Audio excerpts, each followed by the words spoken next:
안녕하십니까, 이경화입니다. 제가 말씀을 들어보니까 지금쯤 식사를 하셔야 되거나 아니면 자녀분들하고 같이 미사를 보셔야 될 텐데 저 때문에 이렇게 시간을 내주셔서 너무 감사합니다.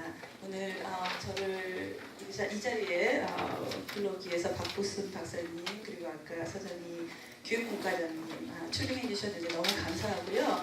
오늘 제가 사실은 그 천주교회는 처음 왔거든요.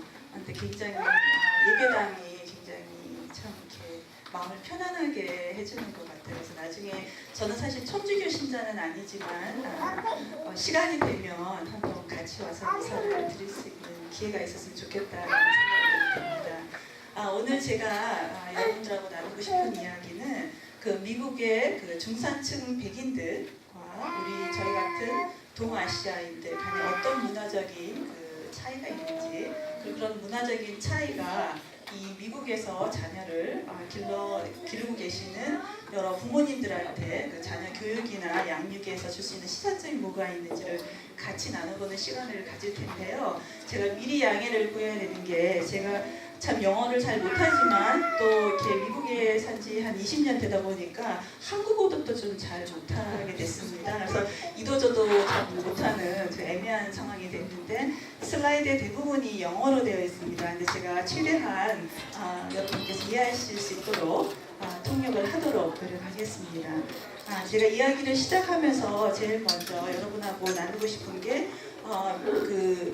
지금 그 미국 내에 문화심리학자라는 사람들이 연구를 해본 결과 백인들과 저희와 같은 동아시아인들 사이에서는 이 셀프라는 그 자아에 대해서 바라보는 관념이 굉장히 다르다라는 걸 발견했습니다. 근데 이 셀프라는 개념이 우리한테는 굉장히 좀 추상적인 개념이거든요. 근데 여러분이 생각하시기에 내가 나 자신을 어떻게 바라보는가?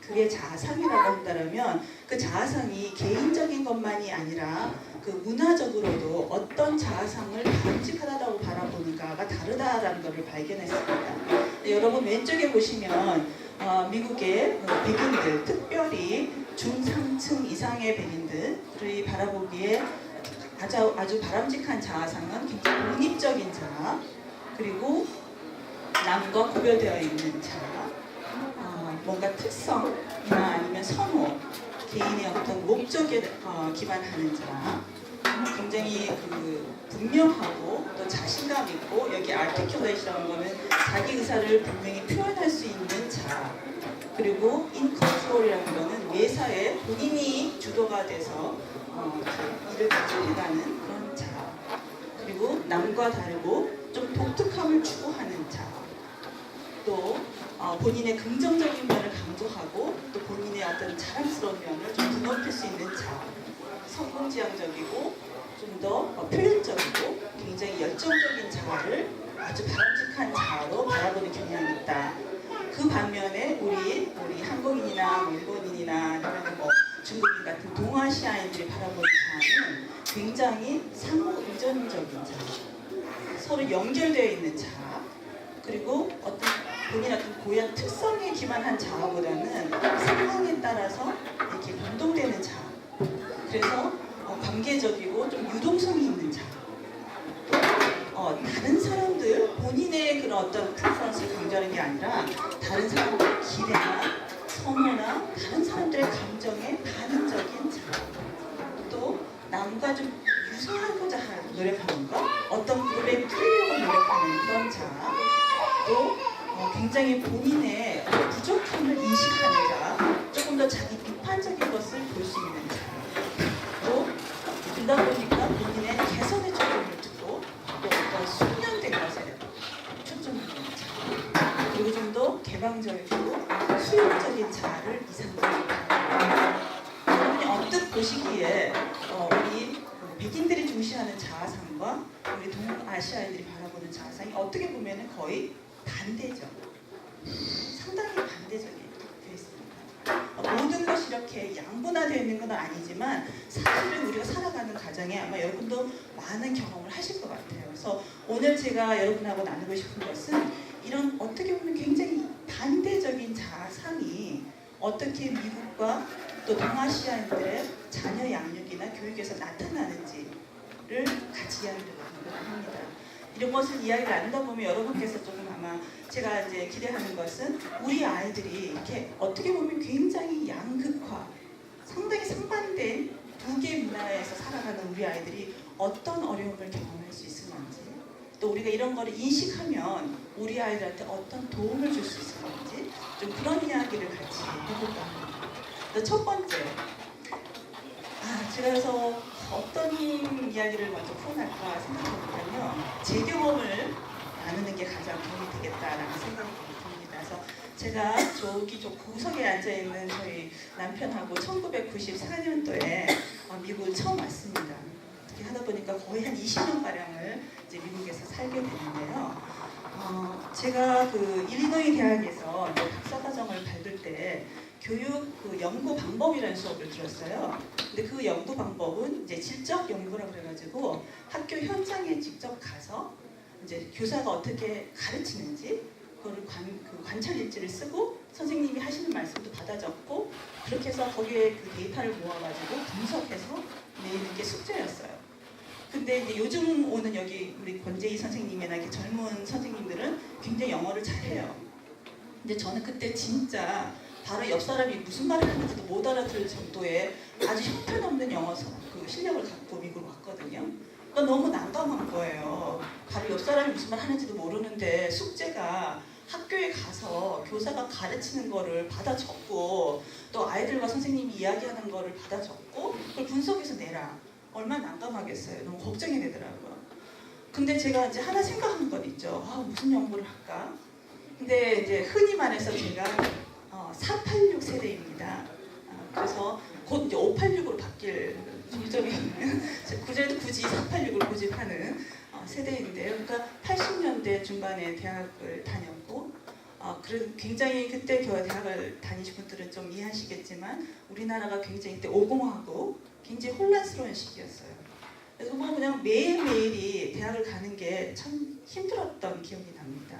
저는 특히 여대라 우리 친구들이 이제 마구 끌려가는데 무서워서 이렇게 막 숨어있고 막 이랬던 생각이 나거든요. 최루탄은 거의 매일매일 터지는 상황이었고 학생들이 막 좀 이렇게 건물에서 떨어져서 자살도 하고 그 젊은 혈기에서 그 사회 정의를 구현하고자 노력했던 많은 친구들이 있었던 반면에 이제 저같이 그런 겁이 많은 친구들은 어떻게 하면 좀 그런 데서 피해 다닐까를 고민하면서 숨어 다녔던 그런 혼란기의 대학을 다녔던 사람이기 때문에 제가 궁금했던 것은 도대체 미국 그러면 이제 사람들이 많이 얘기하는 게 미국은 민주주의의 사회라고 얘기하잖아요. 민주국가.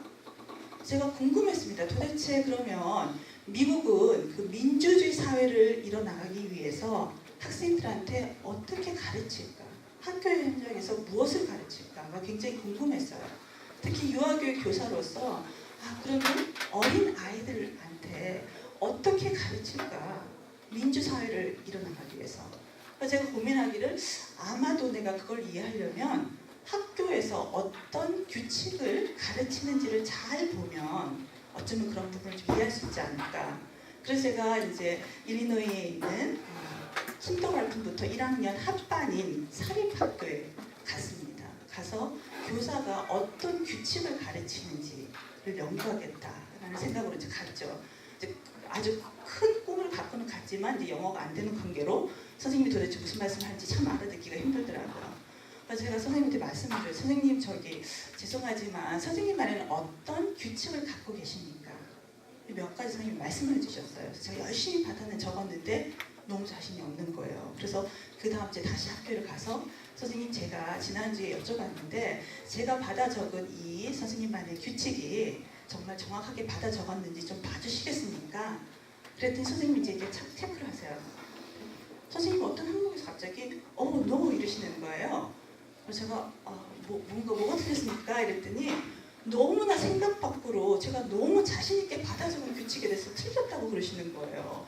그래서 제가 이게 뭔가 이렇게 봤더니 Children can share food 이렇게 썼어요. 저는 Children are allowed 긍정적으로 저는 Children can share food 이렇게 썼죠. 그때 선생님이 no, Children can share food 이렇게 말씀하시는 거예요. 그래서 제가 그 연구 방법에 의하면은 그 교수님이 말씀하신 절대로 참여자한테 왜? 라고 묻지 말라고 그러더라고요. 왜냐면 이렇게 인터뷰를 하는데 왜요? 왜 그렇게 생각하세요? 이렇게 물으면 그 상대방이 내가 뭐 잘못했나? 순간적으로 이렇게 갑자기 자기 방어적으로 태도가 바뀌면서 이야기를 술술 풀어나가기 힘들다. 그러니까 절대로 물어서는 안 되는 질문 중에 하나가 why래요. 근데 저는 너무나 생각 바깥의 상황에서 선생님이 children can't share food 이렇게 말씀하셨기 때문에 너무 그냥 자동적으로 why? 이러고 물었어요. 그랬더니 선생님이 진짜 지금도 생각나는 게 제가 why? 이랬더니 선생님이 거의 이렇게 반응을 하더니 근데 이렇게 반복을 하시는 거예요. 그래서 그게 why라니 왜 물어? 이런 거의 그런 식이죠. 그래서 하시는 말씀이 왜냐하면 애들이 점심을 트레이드를 할 거니까. 제가 트레이드? What do you mean? 그랬어요. 그랬더니 선생님이 아니까 엄마는 걔한테 좋은 음식이 되는 거를 싸주셨을 텐데 애가 지 친구랑 밥 먹고 가버리면 엄마는 걔가 뭘 먹고 왔는지 모르지 않겠냐. 그건 좋은 것이 아니다. 그리고 나는 우리 아이들한테 얘기하기를 네가 만약에 반에서 친구들이 네가 먹고 싶은 걸 가져온 친구가 있으면 엄마한테 가서 말씀을 드려라. 엄마 아무개가 이런 거 싸는데 나도 먹고 싶어요. 엄마가 들어보시고 그게 너한테 좋을 것 같으면 싸주실 것이다. 근데 엄마가 들어보시고 그게 너한테 좋은 음식이 아니면 안 싸주실 것이다. 그러니까 너는 그거를 엄마한테 말씀드려라. 그리고 우리 반에 어떻게 보면 식이요법을 해야 되는 아이들이 있을 수도 있다. 그런데 엄마는 그래서 아이들한테 좋은 거를 싸주셨을 텐데 애들끼리 바꿔 먹고 가버리면 그건 문제가 있지 않겠냐 그러시더라고요. 제가 그때 굉장히 놀란 거예요. 저한테 그게 그냥 작은 규칙이 아니더라고요. 저는 제가 유치원 교사를 할 때 우리 한국 의사를 고기 쪽도 나눠 먹어라 그런 문화잖아요. 그래서 저는 유치원 교사 지금 생각해보니까 계속 애들한테 나눠 먹어 뭐 이러잖아요. 그랬거든요. 갑자기 제가 우리 반에도 그러면 식이요법을 하는 애들이 있었을 텐데 내가 걔들 거는 내가 생각을 못했네? 그런 생각이 또 드는 거예요. 그래서 제가 갑자기 또 떠오른 생각이 제가 초등학생 그 5학년 때 저희 반에 친구가 한 명 있었어요. 제 짝이. 집으로 갔는데 제가 이제 경상북도 경주 출신이거든요. 그래서 제가 이제 좀 진한 경상도 사투리를 이제 제 친구가 그러는 거예요. 니만 알아래 이러면서 집에 가는데 그래서 자기가 내가 결핵이래. 그러면서 근데 절대로 아무한테 말하면 안 된대요. 그래서 저만 알고 있으라는 거예요. 그래서 제가 갑자기 걱정이 되는 거예요. 저희 집안에는 결핵이 굉장히 큰 병이었거든요. 저희 어머니 말씀에 의하면은 제가 막내인데 저희 위로 오빠들 언니가 한 명 있는데 사실은 저희 집에 오빠가 셋이었대요. 근데 그 오빠가 5살 때 결핵으로 이제 하나님의 나라로 간 거죠. 그러니까 저는 결핵은 굉장히 큰 무서운 병이었거든요. 근데 이 친구가 니만 알아래 해서 그냥 그러는 거예요. 그러니 제가 이제 큰일 난 거죠. 근데 이제 가장 큰 문제는 다 좋아요. 제일 힘든 때가 점심시간이더라고요. 제가 제 자신을 보게 됐어요. 그거 전염병이라는 얘기를 들은 것 같거든요. 그거 제가 그 얘기를 들은 다음부터는 그 다음 날부터는 저는 사실 점심시간 때문에 학교를 갔는데 얘기를 듣고 난 다음부터 점심시간 때문에 학교를 못 가게 된 거죠. 거의 완전히. 점심시간에 그때 당시 이렇게 4명씩 도로 앉아가지고 막 같이 나눠 먹잖아요. 막 비벼 먹고 막 반찬을 나눠 먹고. 그런데 그냥 그 얘기를 듣는 그 다음 날부터는 제가 그 친구 도시락에 이제 함부로 이렇게 안 가는 거죠. 그럼 제 자신이 너무 죄책스러워, 죄책감이 드는 거예요. 그리고 또 그걸 모르고 막 먹는 친구들한테 내가 말을 해줘야 되나 말아야 되나 막 고민도 되고 선생님한테 말씀을 드려야 되나 이 친구가 니만 알아요. 그러니까 말도 못 해주겠고 그때부터 이제 학기가 마칠 때까지 5학년이 너무 괴로웠다는 생각이 들더라고요. 그러니까 선생님의 이 말씀이 그런 친구가 있는 아이한테는 참 도움이 되겠구나. 그거 왜 나 생각 못했지? 그런 생각이 들었어요. 그러면서 또 한 가지 생각이 드는 거예요. 또 하나는 그런데 그때 당시에 항상 놀림받는 친구는 반찬을 김치 국물이 나는 김치만 싸우는 친구들이었어요. 근데 정말 내가 계란 후라이라던가 무슨 그때 당시 굉장히 귀했던 소세지라던가 이런 거 좀 먹고 싶은데 엄마한테 가서 선생님 말씀드리면 엄마 나도 이제부터 소세지 좀 싸주세요. 근데 우리 형편이 그게 안 돼요. 그랬을 때 그 이야기를 듣는 부모님은 얼마나 또 마음이 안 좋을까. 그리고 엄마가 싸주고 싶지만 우리 집은 그게 좀 안 돼. 그래서 그런 말을 들었을 때 그건 또 아이한테 상처가 되지 않을까. 또 그런 생각도 드는 거예요. 미국 교사가 그렇게 하는 게 좋은 면도 있지만 또 형편이 어려운 가정에서 오는 아이들한테는 상처가 될 수도 있지 않을까라는 생각이 들었거든요. 그러다가 제가 이제 또 그 1995년도에 그 캐틀린 루이스라는 사람이 일본에 가서 연구를 하고 그 발표를 한 거를 제가 우연히 읽게 됐어요. 제가 굉장히 감동을 받았어요. 그 일본 유치원 교사들이 부모들한테 도시락을 이렇게 싸주십시오라고 지침서를 보내는 거였어요. 그 지침서에는 여기 보시다시피 여러분 보시면 여러분 그 어머니들께 이제 부탁을 드리는 거예요. 도시락을 준비하실 때 좀 고려해 주십시오. 어머니들께서 정말 그 철에 제일 먼저 나온 수박 같은 걸 싸가지고 자녀를 놀라게 해주고 싶은 그 마음은 100번 이해하지만 자녀분들이 혼자서만 점심을 먹는 게 아니라 반에서 다른 친구들하고 같이 먹는다라는 걸 감안하셔서 웬만하면 그 수박 같은 게 제철 음식이 돼서 모든 가정에서 그 음식을 싸울 수 있을 때까지 좀 기다려 주십시오. 여러분들께서 자녀가 도시락을 혼자 먹는 것이 아니라 다른 친구들과 같이 도시락을 열고 먹는다는 걸 고려하셔서 웬만하면 반찬을 모든 가정에서 오는 아이들이 가져올 수 있는 것으로 싸주시면 감사하겠습니다. 저는 솔직히 굉장히 감동받았어요. 이런 거 우리도 느낌 알잖아요. 요즘 흔히 말해서 느낌 아니까. 우리나라도 이런 그런 느낌이 있잖아요. 나는 좀 고려해야 된다라는 거. 그런데 저는 유치원 교사를 하면서 단 한 번도 이런 거를 대어놓고 부모님들한테 우리 이런 거 한번 같이 생각해 봅시다 라고 지침서까지 보내는 걸 생각을 해본 적이 없거든요. 굉장히 감동적이더라고요. 그래서 제가 굉장히 자랑스러운 마음으로 우리 석사 시간에 이걸 이제 보냈어요. 학생들한테 띄웠죠. 이렇게. 이거 어떻게 생각하느냐. 누가 이거 했다라고 얘기 안 하고요. 우리 이제 미국 학생들, 이제 현장 대부분들 현장 교사인 미국 학생들한테 이걸 이제 띄워 보냈어요. 그랬더니 학생들의 반응이 너무나 생각 밖으로 부정적인 거예요. 어떤 학생이 막 손들어요. 저 학교 어느 학교예요? 무슨 저런 학교가 생기는 거예요. 그러면서 또 뭐 그래요. 저 교사 누구니? 이 타운에 있는 교사님이에요. 또 why are you angry? 제가 막 이랬더니 이러는 거예요. 교사가 도대체 뭐길래 각 부모들이 자기한테 좋은 거 싸주겠다는데 도대체 교사가 뭐길래 비싼 거 사지 말아라 이런 말을 할 수 있느냐. 우리는 교사다. 그럼 우리는 그냥 가르치는 거 하는 것 뿐이다. 부모들이 자기 자녀한테 가장 좋은 거 해주겠다는데 왜 교사가 뭐길래 도시락을 이런 걸 싸라 말라 말을 할 수 있느냐. 그 반응이 제가 또 깜짝 놀란 거예요. 이럴 수가 있구나. 여러분들이 보시다시피 그러면 미국에서 아까 그 교사 도시락을 나눠 먹지 말아라 하는 교사는 굉장히 그 개인의 그러니까 선택 그리고 선호도 중심을 중시하는 그런 문화권에서 온 반면에 우리는 일본 같은 경우에는 다른 아이들도 좀 고려해 주십시오. 그 집단 내에 있는 어떤 하모니, 융합 아니면은 일체감을 굉장히 중요하는 문화에서 온 거죠. 그런 어떤 가치관의 차이가 작은 교실의 규칙 하나서부터 나타나는 거죠.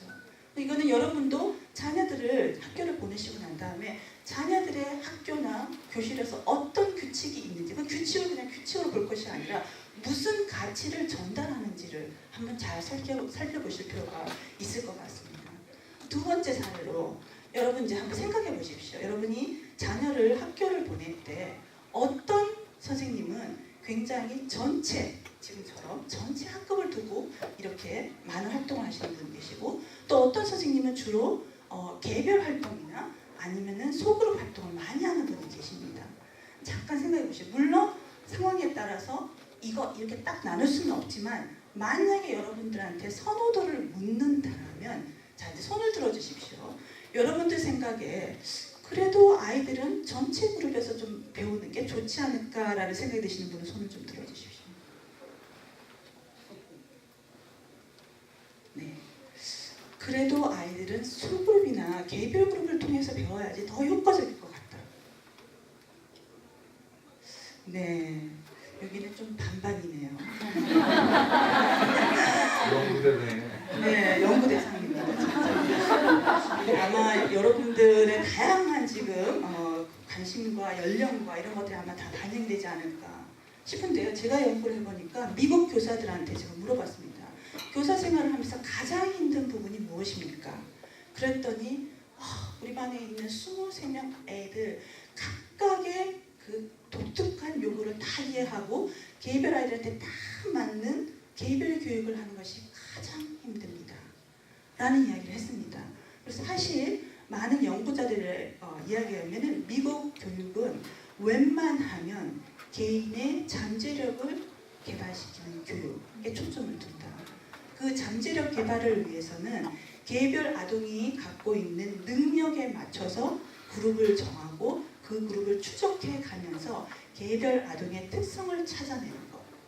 그래서 그 특성을 찾아낸다라는 그 근거하에는 모든 학생들이, 개별 학생들이 다 다른 독특한 학습 스타일, 방식이 있고 또 각각 학생들은 다 다른 속도로 배운다라는 것을 가정해서 한다는 거죠. 한번 생각해 보세요. 얼마나 힘들겠는지.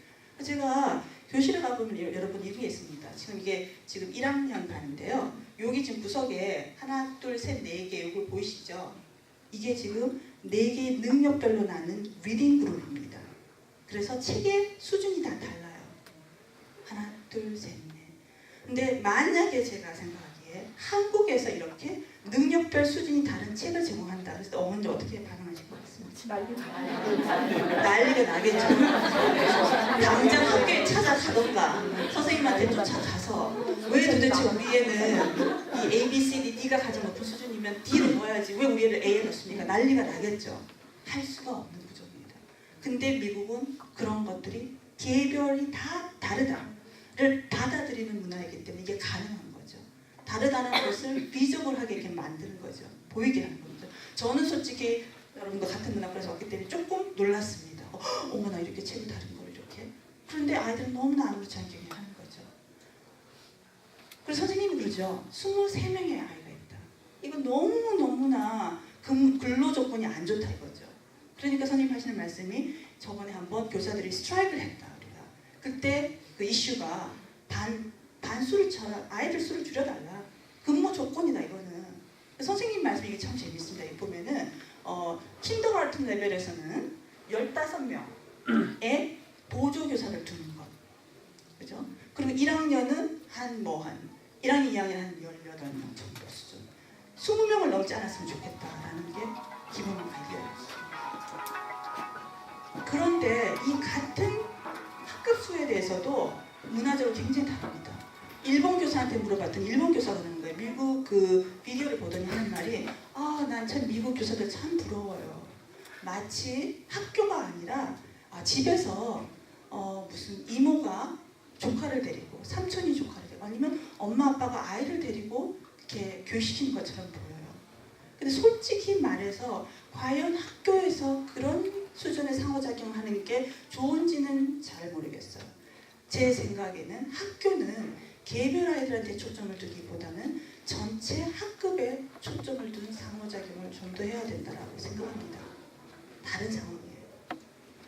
그래서 일본 교사들은 이렇게 미국 교사들처럼 교사 대 아동 간에 굉장히 그 집중력 있는 그런 어떤 상호작용 강조하는 게 아니라 사실은 좀 더 큰 학급에서 아동들이 교사가 일일이 개별적으로 이렇게 관여하지 않고 아이들끼리 상호작용하는 걸 굉장히 중시한다는 거죠. 그러면서 여기서 교사가 이런 이 연구자가 조셉 토빈이라는 연구자가 이런 걸 발견했어요.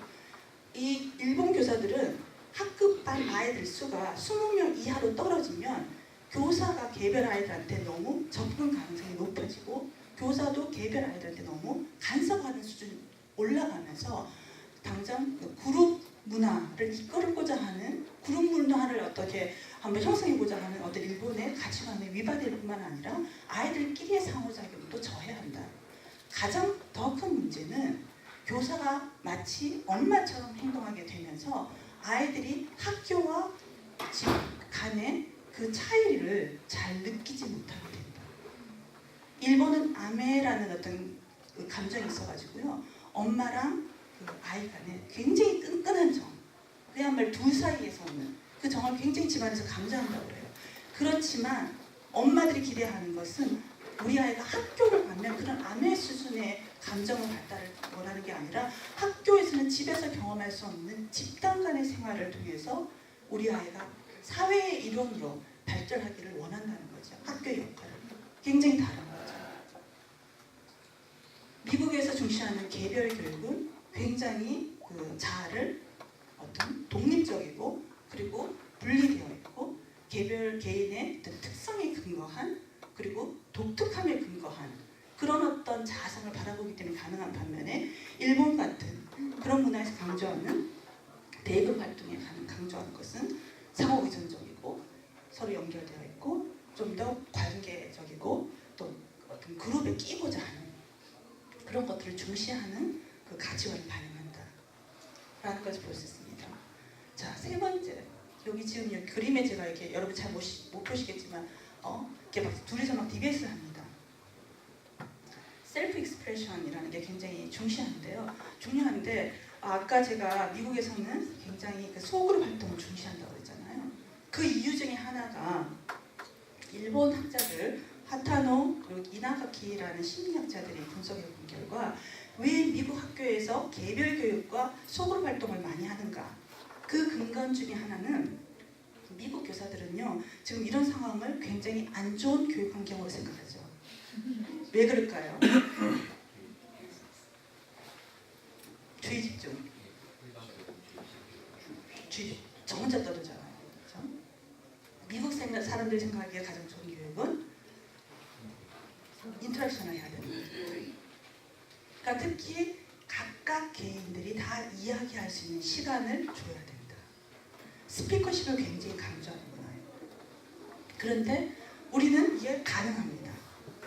우리는 리스너십, 경청해서 듣는 것 또한 적극적인 교육이라고 생각하는 거죠. 미국 교육자들이 일본을 가서 놀란 게 수학을 일본 학생들이 너무 잘하는 거예요.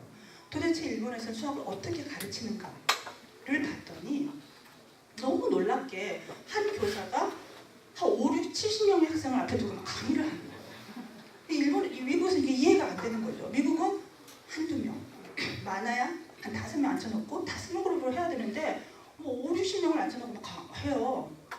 그래서 이게 어떻게 된 건가 생각해보니까 미국에서는 이렇게 해요. 3 더하기 2는 뭡니까? 네, 지금 머리를 쓰고 계시는 분이 계시네요. 제가 다시 체크를 좀 했습니다. 혹시 3 더하기 2는 5죠. 그러면 3 더하기 2. 그러면 이제 선생님이 물어보는 거죠. 메리앤, 제희, 랜덤이 물어봐요. 다 계속 반복하죠. 5, 5, 5, 5, 5, 5. 일본 교사들이 그러면서 왜 같은 질문을 자꾸 반복하냐? 왜 저러냐 저 교사? 왜 시간을 웨이스트하냐? 미국은 아니에요. 미국은 다 체크하면서 한 번씩은 말할 기회를 주는 거죠. 설사 아이가 난 4라고 얼른 바꿔야지. 다 5라고 그러면서 그러면 한이 있어도 그래서 중요한 거죠. 그런데 일본은 아니라는 거죠. 일본은 디베이트를 합니다. 한 친구가 굳이 4라고 우기는 거죠. 그럼 선생님이 나와서 왜 그게 4인지 설명해봐라. 그럼 얘가 이제 막 설명을 하는 거죠. 그러면 다른 친구는 들어요. 듣는데 그냥 듣는 게 아니라는 거죠. 미국 사람들이 생각하는 것처럼 그 듣는다라는 게 수동적으로 듣는 것이 아니다. 들으면서 이 앉아있는 사람들이 누가 내 입장에서 대변해서 말을 해주는가 대변자를 찾는다는 거죠. 그 사람을 찾으면서 맞아. 굳이 말은 안 하지만 나는 저 친구가 맞는 것 같아. 난 저 친구가 맞는 것 같아.를 하는 거죠. 굉장히 적극적인 경청입니다. 그렇기 때문에 5, 6, 70명을 앉혀놓고도 할 수 있다. 라고 생각하는 거죠. 그러니까 일본 교사들은 미국에서 수학을 가르치는 거 보면서 이해가 안 되는 거예요. 그런 반면에 일본에서는 학생이 에러를 하면 그 에러가 있는 학생한테 나와가지고 그거를 그 학생들이 나와서 설명을 하게끔. 그래서 나중에 수업을 마치고 난 다음에 선생님이 물어보죠. 오늘 수업에서 누가 가장 도움을 줬는가 우리 학습에. 그랬을 때 하는 말이 아까 그 친구 틀렸던 친구가 가장 우리한테 도움을 줬다. 왜냐하면 내가 좀 더 이해할 수 있게끔 좀 더 생각하게끔 기회를 줬다. 그러니까 일본에서는 실수라는 게 절대로 숨기면 되는 것이 아니라 그걸 배움의 어떤 터전으로 삼는다라는 것이 굉장히 다르더라라는 걸 발견했습니다. 그래서 그 리스너십과 스피커십. 근데 저는 이게 굉장히 중요하다고 생각합니다. 왜냐하면 여러분도 그런 경험을 하실지 모르겠습니다. 저는 미국에 와서 이제 직장 생활을 대학원 생활 때 직장 생활을 하면서 제가 가끔 놀랄 때가 있어요. 제가 미국에 참 좋은 점도 있는데 이런 점은 참 안 좋다라고 생각하는 게 뭔지 모르게 배려심이 없다라는 생각이 들 때가 있었어요. 학과에서 무슨 결정을 할 때 유난히 조용한 동료가 있습니다.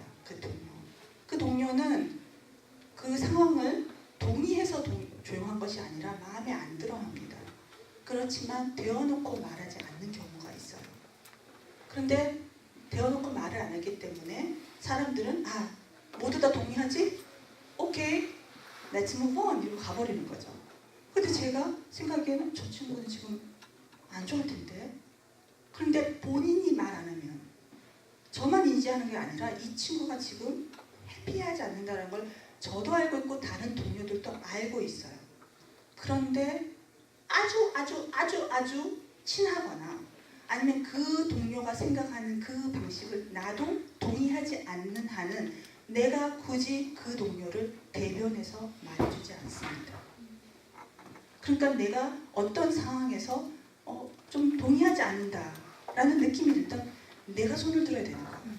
그리고 wait a minute. 그래서 나는 거기에 좀 더 생각해봤으면 좋겠습니다. 라는 이견 제시를 해야 되는 문화더라고요. 근데 저는 처음에는 그걸 몰랐기 때문에 왜냐면 개별 교수를 만나서 글쎄요 나는 잘 모르겠어요. 난 그거 썩 마음에 들진 않아요. 이런 얘기를 했기 때문에 제가 또 이렇게 교수회나 이런 그 그룹 미팅에서는 영어를 또 잘 못하니까 누가 나에 대신에 얘기해 주겠지라는 기대를 했죠. 왜냐면 이 친구도 알고 있고 저 친구도 알고 저 친구도 알고 있으니까 아무도 말을 안 해주더라고요. 너무나 놀랍게 이게 지금 무슨 상황이지? 그런 걸 몇 번 경험을 했습니다. 그러니까 제가 느낀 게 여기는 스피커십, 다시 말하지만 여러분 혹시 그런 경험을 하실지 모르겠어요. 이제 그 미국에 살면서 참 힘들 때가 영어가 안 되는데 특히 전화 통화가 힘들잖아요. 그죠? 전화하면 막 더 꼬이잖아요. 차라리 만나서 한번 손짓발짓 해보고 어떻게 해보겠는데 막 전화를 해야 되니까 어떻게 할 수가 없는 상황이 되잖아요. 그럼 꼭 그런 얘기 해주고 상대방이 Could you speak louder? 이렇게. 내가 지금 영어가 안 되는데 뭐 더 크게 말한다고 뭐가 달라지나 싶을 정도로 항상 더 크게 말해요 이렇게 얘기해요. 근데 거기이면은 미국에서는 두 사람이 대화를 하잖아요. 그러면 항상 대화의 이해의 그 책임은 화자에 있다. 말하는 사람, 아까 말했죠. articulate 한 걸 굉장히 중시합니다. 화자가 말을 잘하는 것을 중시하는 문화입니다. 우리는 두 사람이 얘기할 때 오해가 있다. 주로는 내가 잘못 알아들었나 봐요. 내가 좀 그때 딴 생각을 했던 것 같아요. 내가 제대로 못 알아들었던 것 같아요. 우리는 청자의 책임이 있다고 생각하는 문화예요. 그런데 미국은 안 그렇습니다. 이런 것들이 표현도 있죠. 미국은 영어 공부를 할 때 왜 옛날에 이런 거 좀 배우셨을 것 같아요. 그러니까 소리를 삐걱삐걱 많이 내는 바퀴일수록 기름칠을 많이 받아요. 그죠? 그 이야기는 뭔가 불평을 많이 하면 할수록 얻는 게 많다라는 거를 중시하는 문화입니다. 그런 반면에 우리는 이렇게 얘기하죠. 모난 돌이 점 맞는다. 눈에 띄면 맞아요. 우리는. 그죠? 모난 돌은 둥글둥글하지 못한 사람. 좀 이렇게 마음에 안 들어도 이렇게 넘어가지 못하는 사람. 그런 사람은 정말 맞는 거죠. 우리는 그런 문화입니다. 그러다 보니까 어떤 현상이 나타나냐. 우리 학생들도 그렇고요. 정말 자기 주장을 해야 되는 상황이 있습니다. 살다 보면은. 그런데 나만 그렇게 생각한 거 아닐 텐데 내가 별나게 굳이 그런 이야기를 그냥 참지 뭐 됐어 이런 식으로 우리는 참고 넘어가려고 하거든요. 사람들이 알 거야. 내가 말 안 해도 그냥 있어야지 뭐. 절대로 아니에요.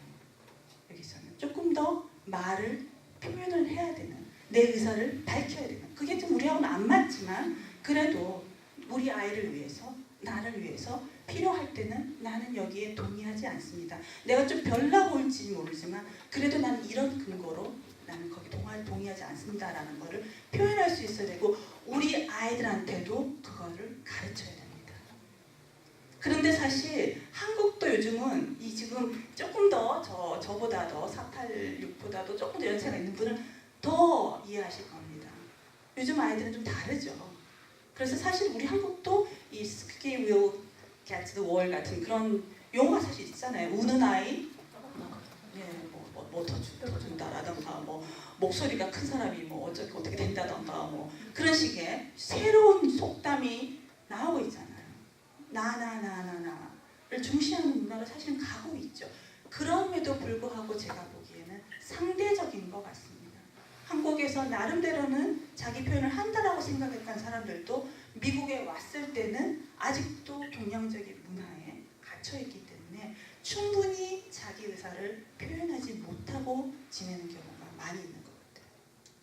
자, 아까 말씀드린 것처럼 그 미국 내에서의 그 스피커십, 화자를 강조하는 이유는 굉장히 분명하고 자신감 있고 자기 표현을 잘하고 표현적이고 아주 굉장히 열정적인 그런 자아상을 중시하기 때문에 그런 반면에 우리 동양권에서 청자를 중시하는 것, 경청하는 걸 중시하는 거는 관계적이고 그 다음 조금 더 유동적인 거 그리고 조금 더 이렇게 열려있고 수용적인 태도를 중시하기 때문에 그렇다. 여러분 혹시 뭐 미국의 그 CNN이나 이렇게 그 토론 방송 가끔 보시죠, 뉴스. 저는 가끔 저희 남편이랑 막 아침 먹다가 저 꺼요 막 이럴 때가 있거든요. 도대체 서로 안 듣잖아요, 보면. 막 얘기하고 있는데 옆에서 또 끼어들고 막 이러잖아요. 이 사람들이 지금 왜 이래 싶을 정도로 자기 스페이스를 칼바달려고 그렇게 노력합니다. 자기 목소리를 듣기 위해서. 저희 지도 교수님이 이제 일본에 유치원을 갔다 와 이제 사바티카를 갔다 와서 이제 일본 문화에 대해서 여러 가지로 이제 충격을 받고 오셨어요. 근데 그 중에 하나 이분이 너무 놀라신 거. 텔레비전을 들었더니 뭔 말인지는 하나도 모르겠는데 분명한 토론 시간이었대요. 사람들이 패널이 앉아있대. 자기는 그게 너무 놀랍더라는 거야. 뭐가 그렇게 놀랐나? 그랬더니 누가 손들은 사람도 없대요. 우리 여기서 얘기하려면 손 들어야 되잖아요. 나 이렇게 아무도 손도 안 든대. 그리고 사회자가 내 다음 이분 이렇게 하도 안 하더라는 거죠. 그런데도 참여한 사람들이 알아서 각자한테 할애를 하더라는 거죠. 시간을 듣고 또 그 다음 참여하고 듣고 하고 여기 거 없잖아요. 막 하잖아요. 그냥 얘기하는 중간에도 그런 것들 참 생각해 볼 점입니다. 우리가 어떻게 아이들 뭐를 중시하는지. 근데 우리 문화에서는 잘 듣는 것, 경청하는 것 중요하죠.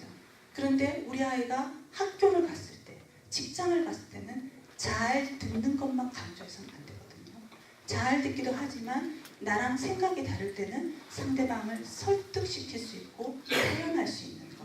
그래서 서양에서 굉장히 강조하는 게 옛날부터 강조하는 게 웅변술이죠. 웅변술. 저희는 웅변술을 굉장히 잘못 배웠어요. 여러분 웅변술은 뭐가 생각납니까? 예, 맞아요. 그 이연사 이러면서 막 빗대 세워가지고 막 이런 그런 거잖아요. 이렇게 해야 됩니다. 이런 거 그게 아니에요. 이 서양의 웅변술은 정말 자기의 관점을 설득력 있게 전달하는 것. 여러분 미국의 그 영국의 의회를 한번 보십시오. 양쪽으로 나눠서 막 공방을 하잖아요. 그렇죠? 그런 것들, 그런 문화인 거죠. 우리는 그런 문화가 아니에요. 그러다 보니까 그 전이가 굉장히 어려울 때가 있습니다. 마지막으로 하나 더 인성교육을 한번 보겠습니다. 자, 이제 조만간에 산타 할아버지가 오시죠. 자, 여러분들께서 산타 할아버지 할머니 아니면 산타 아버지 어머니가 되신다. 이번 크리스마스 때.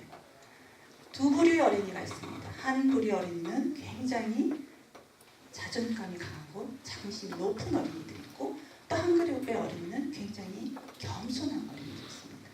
물론 둘 다 있으면 좋아요. 그런데 굳이 왜냐하면 산타 할아버지 할머니도 버짓의 문제가 있기 때문에 많은 선물을 다 줄 수는 없거든요. 자, 이제 선물이 하나가 남았어요. 두 그룹 중에 한 그룹을 줘야만 됩니다. 아니면 두 어린이 중에. 생각을 해보십시오. 자존감이 높은 어린이한테 선물을 줘야 된다고 생각하시는지 겸손한 어린이한테 줘야 된다고 생각하시는지. 자, 손을 들어주십시오. 자존감이 높은 어린이한테 선물을 그래도 줘야 되겠다. 손을 들어주십시오. 네. 그러면 겸손한 어린이가 그래도 선물을 좀 받아야 되겠다. 네, 이 부분에 대해서는 조금 겸손한 어린이가 인기가 좀 더 있네요. 제가 그 아까 처음에 왔을 때 선생님한테 선생님 반에서 어린이들이 반드시 배워야만 되는 덕목은 뭡니까? 선생님의 K-1 클래스룸을 떠나기 전에 여러분 선생님이 진짜 꼭 배웠으면 좋겠다라는 게 뭡니까? 그랬더니 선생님이 그것은 자존감입니다 라는 표현을 했어요. 여기 설명하다시피 자존감 없이는 아무것도 할 수가 없습니다. 자존감이 있어야지만 실패도 잘 견뎌낼 수 있습니다. 자존감이라는 것은 아이들이 사회적인 영역에서도 필요할 뿐만 아니라 학교에서 수업을 배울 때도 굉장히 필요하고, 그 다음에 어떤 새로운 상황에 도전하는 데도 필요하고, 실패를 잘 받아들이는 데도 필요합니다. 그렇기 때문에 자존감 없이 나는 아무것도 안 된다고 생각해요. 심지어는 다른 사람을 정말 존중하기 위해서도 본인이 제대로 된 자존감이 있어야 된다고 생각합니다. 아마 아까 자존감이 있어야 되는 어린이를 좀 더 주겠다는 많은 분들이 아마 좀 동의하시지 않을까라는 생각이 듭니다. 학교를 가봤더니요, 아까 굉장히 긍정적인 긍정적인 면을 강조하는 게 학교 디스플레이에 다 나타나 있습니다. 지금 이거는 프리스쿨인데요. 아까 그 복도에 보면은 이 반에 들어가기 전에 이렇게 표현이 되어 있어요. 여기 positive thinking area. 자, 이 문을 들어서면서부터는 이제 모든 것은 다 긍정적인 사고를 해야만 됩니다 라는 걸 강조하죠. 선생님 교실 그 문, 현관문에 여기 지금 죄송하지만 잘 안 보입니다만 뭐라고 쓰냐면 101, 101가지의 방식으로 어린이들을 칭찬할 수 있는 말들, fantastic, awesome, great 뭐 이런 거 있잖아요. 쫙 101가지 교사한테 리마인드를 시키는 거죠. 이런 말을 최대한 많이 사용해라. 유치원에 갔더니 제가 참 재밌다라는 생각이 드니까 유치원에 이게 거울이 있어요. 거울에 거기에 I am special 이렇게 써놨어요. 애들이 이렇게 거울을 볼 때마다 리마인드 시키는 거죠. 나는 독특해. 그래서 내가 참 재밌는 생각이다. 거울을 볼 때마다 I am special 이렇게 생각한다라는 거. 그 다음에 이 선생님이 당신의 캐비넷 막 잡다하게 뭘 많이 당신을 리마인드 시키는 여러 가지를 붙여놓으셨는데 그 중에 하나가 이 글로리아 스타이넘이라는 사람이 쓴 말이에요. 그래서 자존감이라는 것이 그냥 모든 것이 아니다. 그냥 이거 없이는 아무것도 할 수 없다.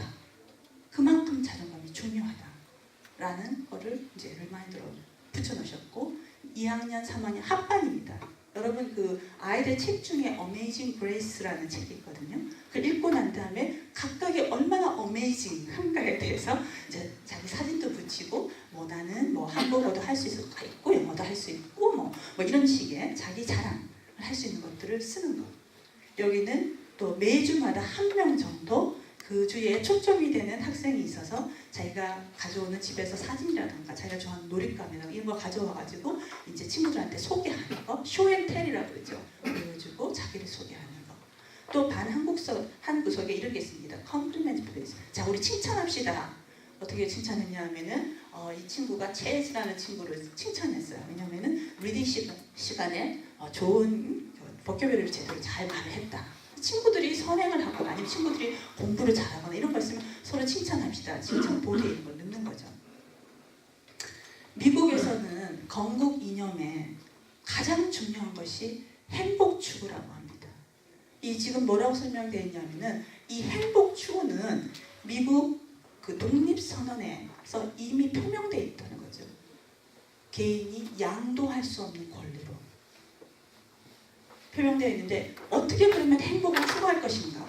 미국 학교에서, 미국 사회에서는 각각이 서로의 긍정적인 것을 강조하고 서로의 자아를 인정해주고 또 여기 보면은 서로의 성공과 또 업적을 드러내서 보일 수 있는 상황을 만듭니다. 제가 가끔 저희 반에 저희 학과에 있으면 저희 학과장님이 그냥 수도 없이 쿠도스 칭찬합시다. 그리고 이메일 막 와요. 아무개 교수가 이번에 어디 가서 그란트를 받았다. 우리 학과의 아무개 학생이 상을 받았다. 수시로 그런 걸 합니다. 그런 상황을 연출해낸다라는 것. 그래서 미국 학교에 가면은 모든 어린이 여기 보십시오. 모든 어린이가 스타고, 모든 어린이가 위너고, 모든 어린이가 중간 이상되고, 모든 사람들이 특정한 어떤 특별한 특성을 가진 존재로 여겨진다. 또 여기서 재밌는 거는 이제 스포츠 경기 같은 거 하면은 이긴 팀만 메달을 받는 게 아니라 이긴 팀, 진 팀 상관없이 모두 다 메달을 준다. 거기서 초점은 그 그룹이 아니다. 참여한 개별 개인이기 때문에.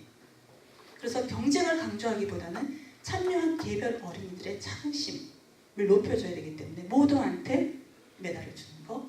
그다음 저기 마지막에 보면은 교사들도 최대한 각 학생들이 낸 뭐 과제나 이런 데서 독특함을 발견해서 그거를 칭찬해 주기를 권합니다.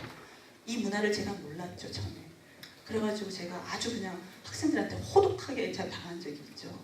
초창기에 이제 교수가 돼서 제가 열심히 하겠다는 의욕 하나를 가지고 학생들의 그 리포트를 막 했죠.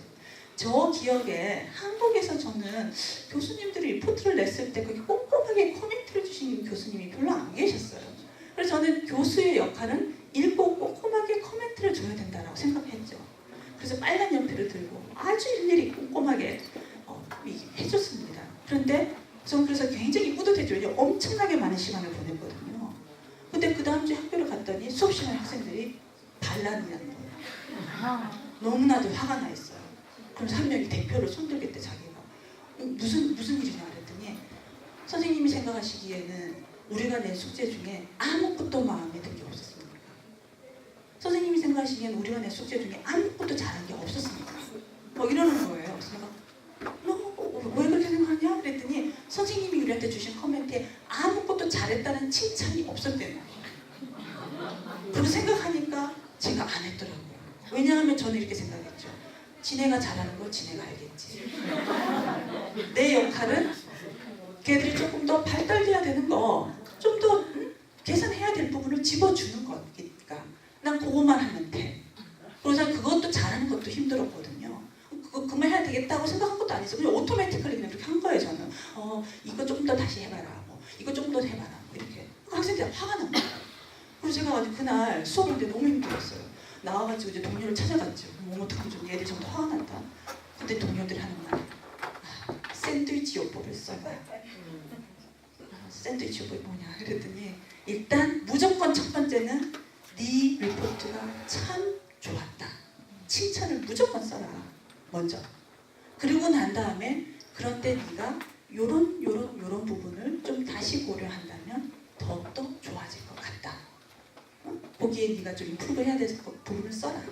마지막에 다시 한 번 더 칭찬을 줘라. 그럼에도 불구하고 전반적으로 너의 페이퍼는 정말 엑설런트 했다. 이렇게 쓰라는 거죠.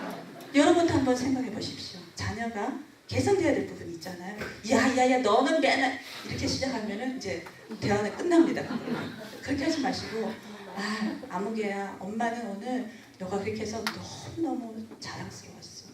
정말 잘했어. 그런데 생각해 보니까 아까 이렇게 할 때 이렇게 조금 더 해봤으면 더 좋았을 것 같아. 그렇게 하면 정말 아무개가 사람들이 더 좋아할 것 같아. 너무너무 좋을 것 같아.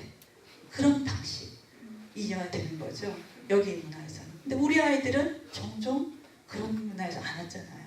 그러니까 그런데 집에 가면 이제 그런 거죠. 엄마, 우리 반에 제시카 엄마는 나만 보면 너무너무 잘한다고 맨날 칭찬하는데 왜 엄마는 나만 보면 맨날 이렇게 못한다고 얘기만 해?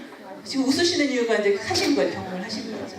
우리는 그런 문화에서 온 거죠. 우리 아이들은 굉장히 다른 문화에서 살고 있습니다. 그런데 이 셀프 에스팀에 대해서 이 문화마다 되게 다르더라는 거죠. 이 연구자 밀러라는 사람이 연구해 보니까 셀프 에스팀을 모든 문화가 강조하는 게 아니더라. 이 셀프 에스팀은 특별히 미국의 중산층 부모들이 강조하는 거더라. 타이완에 가서 연구를 해보니까 대만 부모들은 셀프 에스팀이 중요하다고 바라보지 않더라는 거죠. 이 밑에 보시면 셀프 에스팀이 이 장점이 되기보다는 오히려 심리적으로 유약하게 만든다. 우리 아이를 쉽게 좌절감 느끼게 하고 또 고집세게 만들고 또 남의 이야기를 듣지 않고 또 자기의 잘못됨을 고치지 않게끔 나만 오라로 흘러가게끔 만든다. 그래서 오히려 오히려 장점이 아니라 그거는 오히려 단점이 될 수 있다라고 생각을 한다는 거죠. 그래서 특히 여기 한국 이야기도 나옵니다. 동아시아에서 부모들을 연구를 해보니까 자기 비판적인 성향이 굉장히 중요한 자아상에 있더라. 그래서 보면은 이 중국 부모들도 보면 중국 학생들도 당신 자아상에 대해서 한번 써보십시오. 그랬더니 대부분 다 부정적인 걸 많이 쓰더라는 거예요. 난 키가 작고 나는 뭐 코가 어쩌고 뭐 어쩌고 이런 식의 이야기. 그리고 심지어는 우리 한국 학생들도 자기를 표현할 때 굉장히 부정적으로 표현하는 경향이 많더라는 거예요. 그런 경향은 미국의 백인 학생들, 백인 부모하고는 정반대의 현상을 봅니다. 굉장히 재미있는 연구가 있어요. 일본 학생들한테 내가 수학을 어느 정도 잘한다고 생각합니까? 를 써라. 그랬더니 대부분 학생들이 나는 평균 이하다. 자기 평가 절하를 하는 경향이 있는 반면에 미국 학생들은 실제 성적 일본 학생이 더 높음에도 불구하고 나는 중간 이상이야. 난 excellent. 난 너무 잘하고 있어. 그걸 force 그 effective force 제가 표현을 잊었으니까 한마디로 착각 현상을 일으키더라는 거죠. 근데 왜냐면 문화에서 그걸 강조하니까. 그래서 여기 마지막에 보면 이렇게 썼습니다. 이 동아시아권 문화에서는 자기 자신을 부각시키는 것. 그래서 되도록이면 피하려고 노력하고 자기의 독특함을 웬만하면은 이렇게 조금 덜 강조하려고 노력하고 또 주변 상황에 본인을 끼워 맞추려고 적응하려고 노력하는 경향이 있다. 그럼 우리는 간만에 이렇게 옷도 이렇게 살 때 우리 그냥 너무 입고 싶은데 너무 눈에 틸려나? 이런 얘기 하잖아요. 내 나이에 이게 좀 안 맞지 않을까? 뭐 이런 거 있잖아요. 내가 너무 오늘 말했는데 좀 너무 튀었나? 항상 그런 걱정하잖아요. 내가 너무 튀었나?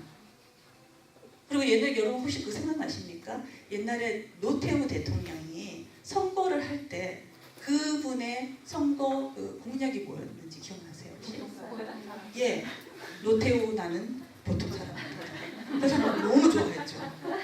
그 사람이 사실 절대 보통 사람이 아니고 뒤에 어마어마한 재산을 감춰놓고 있다는 걸 다 까맣게 있고 단지 그 사람이 여러분 나는 여러분 같은 보통 사람입니다. 그리고 시장 막 다니면서 막 순대 먹고 막 이러니까 사람들이 너무 좋아하잖아요. 비슷한 것 같은 사람. 보통 우리는 중간만 가면 돼. 이런 얘기 하잖아요. 그냥 더 뛸 필요도 없고 그냥 중간만. 그게 우리 문화인 거죠. 그래서 이 연구자들이 분석해 보니까 동아시아에서는 이 행복이라는 게 굉장히 다른 방식으로 형성이 되더라. 이 행복은 아까처럼 막 서로 장점을 강조하고 그런 거를 강조하는 상황을 엮어내고가 아니라 그 주변의 사람들을 본인을 조금 더 비판적으로 바라보고 본인을 훈련시키고 그래서 남의 동의를 구하는 상황이 될 때 행복을 느낀다. 혹시 그런 거 느낀지 경험 있으신지 모르겠어요. 옛날에 이제 대학교 때 이런 일이 있었어요. 시험을 봤습니다. 학위과 시험. 이제 한 친구가 나중에 어떡하냐 오늘 죽었다. 나 시험 너무 못 봤어. 옆에 내 친구가 야 너는 그래도 괜찮을까? 난 진짜 죽었다. 야 큰일 났다. 그럼 이제 제가 또 옆에 때려서 야 자기들이 괜찮을까? 나 어제 우리 집에 도둑 들어서 난리 났어. 나 완전 진짜 한 장도 못 보고 왔어. 나 진짜 완전 이번에 F야. 마치 누가 못하나 자랑하듯이 누가 잘하나가 아니라 누가 더 못하나를 자랑하듯이 막 서로 못하는 점을 막 이럽니다. 근데 미국은 아니에요. 한 친구가 이제 발표를 했습니다. 그러면 옆에 친구가 너 발표 너무 좋았어. 야 슬라이드 정말 너무 멋있다. 그럼 이제 이 친구가 그러죠. 우리나라 같으면 그렇게 얘기하면 아니야 이러잖아요. 그럼 영어를 너 이러면 사람들이 헷갈립니다. 그러니까 그렇게 절대 너 그러면 안 되죠. 일단 땡큐. 그러고 가만히 계시거나 아니면 이제 이러죠. 땡큐. 그러고 난 다음에 그런데 너 발표도 너무 좋았어. 네가 아까 그거 한 거는 정말 너무너무 좋은 표현이었어. 그럼 친구들이 야 너네 둘 다 발표 정말 멋있더라. 야 내가 오늘 정말 많이 배웠어. 서로 긍정적인 거를 강조하는 문화 이거죠. 그런 문화, 그런 디스코스가 있습니다. 그래서 동아시아에서 보니까 타이완 같은 경우에 그리고 우리 한국에는 여러분 이거 쉐이밍 아이들을 이렇게 놀리는 거 저는 이제 놀리는 거라고 생각하거든요. 이 놀리는 것들이 굉장히 일반화되어 있다. 매일의 생활에서 혹시 그런 거 여러분 있지 않습니까? 아무개야 이모 왔어. 야 너 오늘 이모한테 뭐 했는지 말해봐. 학교 가서 너 왜 벌써 했는지 말해줘. 근데 얘 오늘 학교에서 벌써 했어 이모. 야 빨리 말해. 이러잖아요 우리는. 쉐이밍을 하잖아요. 그렇죠? 여기서 말하기를 이 쉐이밍, 그야말로 수치감을 느낀다는 것은 굉장히 개인의 도덕성 발달에 중요한 근거가 된다라고 바라보더라. 특히 유교적인 관점에서 이 수치심을 안다라는 것은 그 개인이 굉장히 겸허하게 자기를 바라보고 자기 행동을 돌아보게 한다. 그래서 심지어는 자기의 어떤 취약한 점, 자기가 개선해야 될 점을 굉장히 이렇게 용기를 갖고 정말 생각하게끔 하고 그 부분을 고치려고 노력하게 하는 그런 근거가 된다. 그리고 이 쉐이밍이라는 게 미국 부모들이 왜 저래, 부모들이 왜 저러지, 한국 부모들이 왜 이렇게 애를 학대를 하지? 여러분 이렇게 민망하게 만들지? 이게 아니라는 거죠. 동양권에서 이 놀림, 수치심은 부모들이 아이에 대한 사랑, 그리고 훈육, 그리고 또 도덕을 가르치는 어떤 수단이 되더라. 이게 우리 학생들이 헷갈립니다. 우리 특히 교포 학생들은. 엄마는 자꾸 사람들 앞에서 나를 embarrassing하게 만드는 거예요. 엄마는 왜 이래? 내가 잘하는 것도 많은데 해필이면. 저 구석에 앉은 저희 남편도 좀 그런 걸 가끔 느낄 때가 있거든요. 한국이라고 다 똑같은 거 아닙니다. 저처럼 굉장히 유교적인 것이 강조되어 있는 경상도에서 온 사람과 서울에서 또 잘하신 분은 좀 다를 거예요. 그래서 제가 저희 집안은 그야말로 누가 못하나 경련장이거든요. 특히 배우자 될 사람을 데려왔을 때는 더욱더 해야 됩니다. 그래서 제가 저희 남편을 처음 식구들한테 인사를 시킨다고 데려왔어요. 식사를 하죠. 그럼 이제 저희 큰오빠가 그러는 거예요. 이제 저희 그 작은 걸 걔를 칭찬하죠. 이게 재수 씨 정말 이거 찌개 너무 맛있네요. 우리 집사람이 이런 거 좀 배워야 되는데 이 사람 찌개 너무 못해요. 이래요. 이제 그러죠. 그러면 이제 우리 저희 작은 오빠가 형수님은 잘하지. 형님은 지금 이 사람 이거 하느라고 오늘 몇 시간 걸릴 줄 하루 종일 시작하는 거야. 보통 이렇게 하지도 않아. 또 막 이래요. 그러면 이제 옆에 있다가 저희 형부가 그런 거죠. 아이고 왜 그러십니까 형님들. 저기 여기 여동생도 있는데 이 여동생이나 좀 제대로 가르쳐. 동생은 찌개라고 평생 안 만들어요. 또 막 이러잖아요. 막 그런 식으로 하죠. 그러면 이제 제가 어떡합니까? 저도 뭔가 해야 되는데. 그럼 이제 제가 그런데 이 사람은 제가 결혼은 앞으로 하긴 하겠지만 어떤 사람 이런 점이 좀 이상해요. 그래서 내가 이제 막 이 사람의 이제 약점을 막 얘기하잖아요. 그리고 이제 다 인사를 하고 나왔죠. 밖에 나왔어요. 저희 그때 당시에 저희 피앙세가 입이 툭툭 넘어. 그래서 뭐 이런 데가 다 있네요. 그래서 당신은 지금 뭐 한 거네. 그래서 왜요? 이랬더니 내가 오늘 인사를 왔는데 왜 이렇게 나무 흉을 보고 막 이러네요. 자기 너무 기막을 폈다는 거예요. 제가 그게 아니라 우리는 그래야 돼요. 그래야지 점수 받는 거야. 그랬더니 사람 기가 막히게 되는 거예요. 그런데 제가 저희 이제 시댁에 인사를 드려요. 최근 문화적인 충격을 받았잖아요. 저희 어머니가 이제 앉자마자 이렇게 그러시다가 아이고 우리 아무개가 옛날에 학교 다닐 때 얼마나 잘생겼었냐 하면서 막 자랑하시는 거예요. 그래서 이거 어떻게 해야 되는 상황이에요 이거는. 그래서 내가 그러면 뭐라고 그래야 되니까 전 너무 영광이에요. 이렇게 정말 그렇게 잘나신 아드님하고 이렇게 반응해야 되는 것인지 아니면 그냥 어떻게 제가 정말 표정 관리가 안 되더라고요. 그래서 어머니가 순간순간 아드님을 막 이렇게 칭찬하는 말씀을 하시니까 적응 안 되대요. 그러니까 문화 내에서도 차이가 있습니다. 그렇지만 그래도 전반적으로는 우리나라는 선생님이 예를 들어서 한번 생각해 보십시오. 여러분이 학교를 방문했습니다. 선생님이 담임 선생님이 you should be very proud of him 이러면서 당신 아이 너무너무 잘하고 있어요. 그러면 여러분이 보통 어떻게 해요? 어떻게 해야 될지 모르죠. Because you did such a great job for him. 뭐 이러면서 선생님이 너무 좋으셔서 그러시잖아요. 왜냐면 우리가 깜잖아요 자꾸. 근데 부모들은 뭐라고 그러는지 알아요? 다른 부모들은 Yes, thank you so much. I'm so proud of him. 그래요. 나도 자랑스럽습니다. 그러고 나면 한 말 더 하죠. 얘가 최근에는 이런 것까지 할 수 있게 됐어요. 뭐 이런 거. 그럼 합니다. 생각해 보십시오. 어떻게 반응하는지. 그래서 일본에서 연구를 한 사람들은 일본을 갔더니 우리나라 옛날에 이런 거 있어요. 반성회 있죠.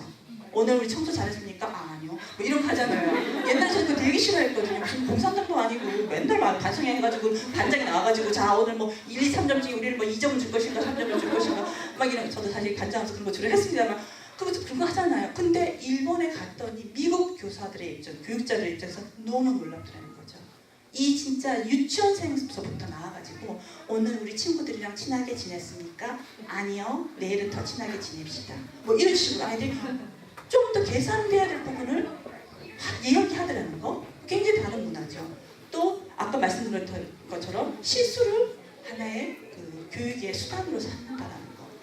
이런 것 또한 굉장히 다른 문화권을 반영하는 거죠. 그러니까 자기 긍정심을 강조하는 미국 같은 경우는 인 컨트롤, 내가 주관이 돼서 항상 긍정적인 거, 자기의 그 좋은 점을 높이 사는 강조하고 성공 지향적으로 가는 반면에 우리 그 동양권 조금 더 이렇게 겸손함을 강조하는 동양권에서는 다른 사람들의 기대나 어떤 그런 것들에 조금 더 민감한 자기의 부적절함이나 이런 것들도 좀 미리 생각하고 좀 자기 비판적이고 그렇게 해서 우리 조금 더 임프루브먼트 개선에 더 초점을 두고 숙련대 가서 더 초점을 두는 경향이다. 제가 이렇게 마지막으로 이제 정리를 하면 그렇다고 해서 어느 문화가 더 좋은가를 참 따지기가 힘듭니다. 그래서 이 학자들이 이야기하기를 모든 문화는 양면성이 있다. 어떤 부분은 굉장히 더 강조하고 배울 수 있게끔 하는 반면에 어떤 부분은 조금 더 이렇게 덜 강조하고 그래서 덜 가르치는 부분이 있다. 여기서 이제 자녀를 길러주시는 분들을 위해서는 제가 좀 말씀드리고 싶은 거는 우리 자녀가 이 어떻게 아까 말씀드린 굉장히 상반된 두 개의 문화를 오갑니다. 학교와 가정에서 굉장히 챌린지가 있어요. 이 borders를 크로싱할 때 쉽지 않습니다. 부모님들은 그거를 잘 이해 못 하시는 것 같아요. 전 가끔 그럴 때 부모님이 학교에 와서 한 이틀간 학생에 대해서 한번 지내보십시오. 권하고 싶습니다. 얼마나 어려운 시기를 거쳐가는지. 첫 번째 제가 말씀드리고 싶은 거는 한번 아이들하고 이야기를 한번 해보시는 게 좋을 것 같아요. 이 두 개 문화에 대해서 어떤 거를 서로 관찰했고 어떤 경험을 했는지 아무개 엄마가 오늘 내 친구 제시카 엄마를 만났는데 이렇게 미국 사람들 원래 그러니? 너도 그런 거 경험했니? 같이 배우는 거예요. 항상 이렇게 가르친다라기보다는 너도 그러니? 왜 그럴까? 엄마가 생각하기에는 미국 사람이 이런 걸 참 좋아하는 것 같아. 너도 그렇게 생각해봤니? 한국하고 어떻게 달라? 그런 이야기를 하는 거. 또 하나는 교사들한테 우리 아이가 일부러 그러는 게 아닙니다. 우리 아이는 가정에서 이런 거를 중시하는 가정에서 와서 그렇습니다. 가끔 미국에서는 샤이한 거죠. being shy. 수줍음 타는 그런 걸 굉장히 부정적으로 바라보는 경향이 있어요. 그래서 성향으로 바라보는 게 아니고 굉장히 부정적으로 생각해요. 선생님이 아이 위크니스 얘기하면 샤이하다라고 얘기하거든요. 우리 문화에서는 샤이한 게 그렇게 부정적인 게 아닙니다. 어떻게 보면 생각이 깊은 아이일수록 말을 더 안 하는 경향이 있죠. 우린 진중하다고 바라보는 아이들이 있거든요. 그런 아이들을 미국에서는 좀 이거는 취약점이다 생각하거든요. 그러니까 우리 문화에서는 왜 그게 중시되는지 그게 우리의 가치관을 반영하는 거다라는 거를 좀 이해시킬 필요가 있을 것 같습니다. 그리고 마지막으로는 우리 아이들이 바이컬처럴이 되게끔 도와주는 거. 가끔 바이컬처럴 얘기를 할 때 이 양쪽 문화를 다 경비하는 아이가 된다라고 할 때 주로 언어만 걱정하시는 경우가 되게 많거든요. 어떻게 하면 한국어도 잘하고 영어도 잘할까요? 그런데 그거가 중요한 것이 아닙니다. 사실 영어를 배운다는 거는 사고방식이 바뀌어야만 가능하거든요. 미국 사람처럼 생각할 수 있을 때 영어가 굉장히 이렇게 잘 나옵니다. 그럼 굳이 막 외워서 그런 게 아니라 미국 사람처럼 사고방식이 될 때 그 이야기는 우리 아이가 영어를 잘하게 되잖아요. 우리랑 사고방식이 달라지는 겁니다. 그때부터는. 언어는 문화의 반영이거든요. 가치관의 반영이에요. 말 따로 생각 따로가 아니고요. 생각이 같이 가는 거거든요. 당연히 달라질 수밖에 없죠. 말이 통하지 않으면서 언어의 단절이 있으면서부터는 우리 아이가 단절이 있는데 그거는 말의 단절이 아니라 가치관의 단절이 생기거든요. 그런데 가끔 우리 아이들 중에 굉장한 죄책감, 상실감을 느끼는 경우가 있어요. 우리 가끔 그 교포들 중에 1.5세대 교포 중에 우울증이나 그런 거를 앓는 친구들이 있습니다. 왜냐하면 자기는 이쪽도 저쪽도 아닌 거예요. 이쪽에도 풀리 미국 사람이 아니에요. 미국 사람 not enough인 거예요. 미국 사람으로 보기에는. 또 이쪽으로 오니까 한국 사람도 아니에요. 엄마가 맨날 너는 왜 그러냐? 야 무슨 이렇게 속옷신발 저렇게 다니냐? 너는 왜 여자애가 이러냐? 이런 식으로. 여기 오니까 또 한국말도 잘하지는 못해 정말. 내가 얼굴은 노랗게 생겼지만 말을 한국말을 잘하는 것도 아니야. 그것도 내가 미국 한국 사람들에 비해서 내가 영어 잘하는 것 같지만 또 미국 사람처럼 완전히 생각하느냐? 그것도 아니거든요. 나는 이쪽 저쪽도 아닌 거죠. 그러다 보니까 도대체 나는 뭐야? 내가 잘하는 건 뭐가 있지? 이런 생각을 하게 되거든요. 근데 하나 생각하실 거는 우리 아이한테 너는 양쪽을 살고 있는 굉장히 독특한 존재이고 굉장히 잘하고 있다. 너는 네 친구들이 볼 수 없는 다른 부분 또한 볼 수 있는 굉장한 장점이 있다.